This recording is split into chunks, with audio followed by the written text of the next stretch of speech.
DNA मित्रों, मुनीर भारत के खिलाफ हमास के आतंकवादियों का इस्तेमाल करने का प्लान बना रहा है, लेकिन उसके लिए बुरी खबर यह है कि किसी ने लाहौर में उसके वैचारिक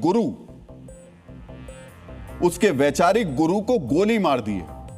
यानी जिससे प्रेरणा लेकर मुनीर किसी मौलाना की तरह हिंदुओं और हिंदुस्तान के खिलाफ जहर उगलता था, मुनीर के उस वैचारिक गुरु के पास अब सिर्फ चंद सांसें बची हैं। इसे आप धुरंधर 3 का असली ट्रेलर भी कह सकते हैं। मित्रों, आज लाहौर में एक न्यूज चैनल के पास आतंकवादी संगठन लश्कर तैयबा के फाउंडर मेंबर आमिर हमजा को कुछ अज्ञात बंदूकधारियों ने गोलियों से भून दिया।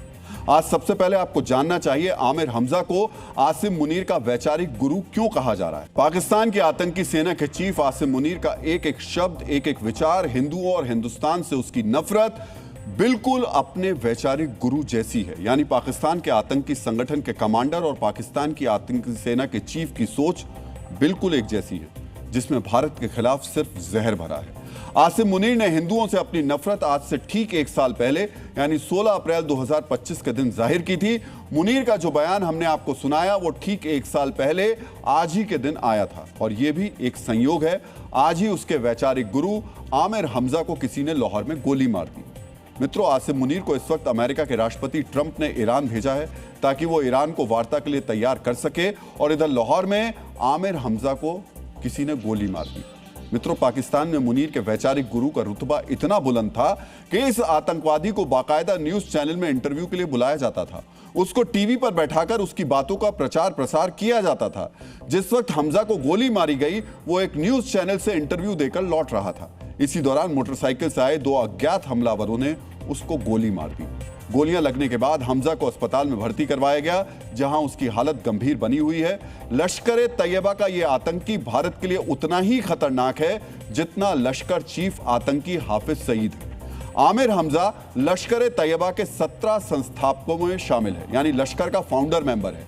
आतंकी संगठन में हाफिज और उसके बेटे तलहा सईद के बाद आमिर सबसे बड़ा नेता है। हमजा को लश्कर तैयबा का थिंक टैंक भी कहा जाता है, जो अपने विचारों, लेखों और तकरीरों से आतंकी तैयार करने में माहिर है।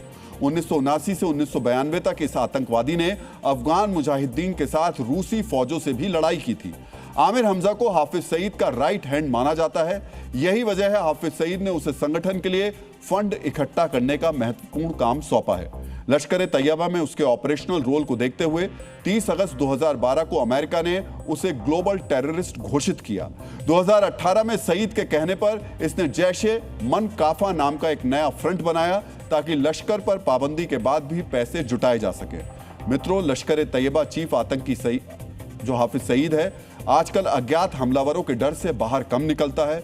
उसे पाकिस्तान की खुफिया एजेंसी ISI कभी जेल में, कभी बाहर सुरक्षित ठिकानों पर रखती है। लेकिन जब हाफिज सईद भारत के खिलाफ खुलेआम जहर उगलता है, तब आमिर हमजा उसके आसपास ही मौजूद रहता है।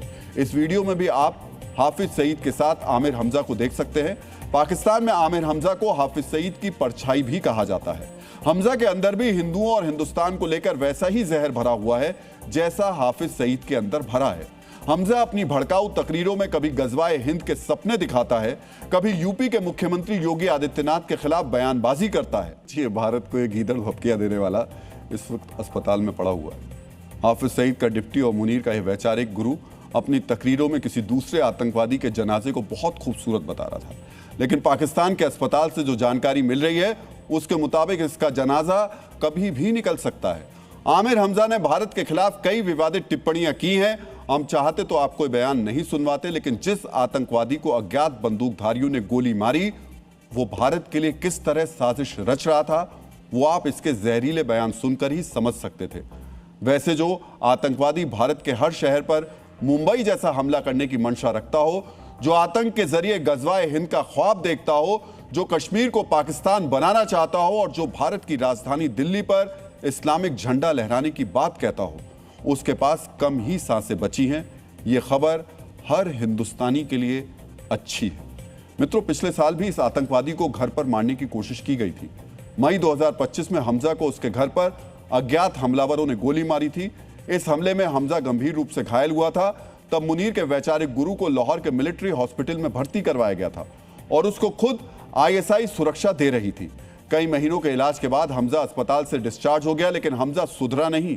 हमजा ने भारत पर कई बार आतंकवादी हमलों की साजिश रची है।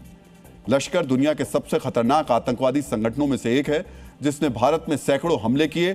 इसका फाउंडर सदस्य आमिर हमजा सिर्फ संगठन के लिए प्रचार ही नहीं करता, बल्कि 2000 के शुरुआती सालों में भारत में लश्कर के ऑपरेशंस चलाने में सीधे शामिल था।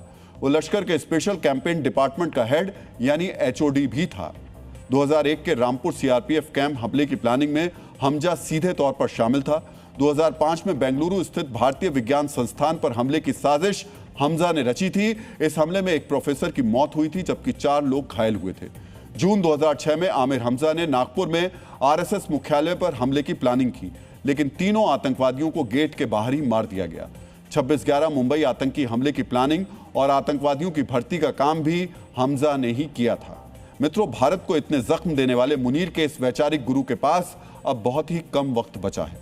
अस्पताल में आमिर हमजा जिंदगी और मौत के बीच झूल रहा है। मुनीर भी ईरान से लौटकर अपने वैचारिक गुरु हमजा का हालचाल जानने अस्पताल जा सकता है, और हो सकता है अमेरिका के राष्ट्रपति डोनाल्ड ट्रंप भी अपने फेवरेट फील्ड मार्शल के फेवरेट आतंकी से मिलने अस्पताल चले जाएं। खबर यह भी आ रही है, अगर ईरान के साथ अमेरिका की डील फाइनल हो जाती है तो ट्रंप खुद इस्लामाबाद आ सकते हैं। ऐसे में जिस आतंकी को अमेरिका ने कभी ग्लोबल टेररिस्ट घोषित किया, उसे ट्रंप जल्द स्वस्थ होने की शुभकामनाएं भी दे सकते हैं। और अगर इस आतंकी की मौत हो जाती है तो ट्रंप हो सकता है इसे श्रद्धांजलि भी दे दें, क्योंकि सीरिया से लेकर पाकिस्तान तक अल शरा और मुनीर जैसे आतंकियों पर डोनाल्ड ट्रंप आजकल काफी मेहरबान है।